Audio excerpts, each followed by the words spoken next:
So far we have been analyzing the BGM model or the LIBOR market model, basically treating that as a single factor model. So just one factor that drives the entire curve. But we don't have to restrict ourselves that way. So in general, we could expand ourselves to a multi-factor model here. So every point is actually driven by, in this case, will be p number of factors from 1 to p, right? So there's many factors that would drive, random factors that would drive the movement of a point. You can do that as well. The complexity will give you more flexibility. So although this is a different function of time for each point, then if you have a whole bunch of movement random factors here, then you actually will create a more reached evolution of the process. And sometimes you will need those kind of things, because if you have your derivative is somewhat complex, then the complexity there may require flexibility or in your in the shape of the evolution of your forward process.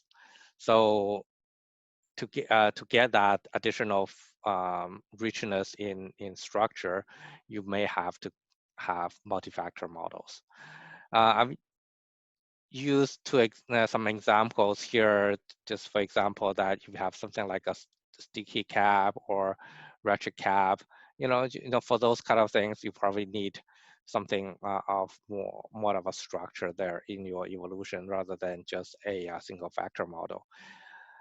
Just for interest, a sticky cap is really the cap rate in the next period is really the realized rate in the previous period plus some constant spread, okay? So the cap rate in the next period is sticky to whatever is being realized earlier.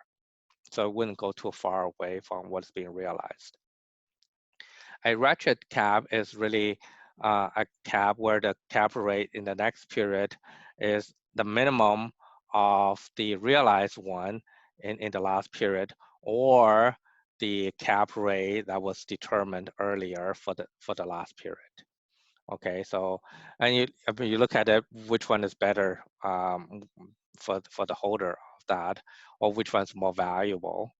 Obviously, is this ratchet cap is more valuable, because the ratchet cap will always have a lower cap than the sticky cap.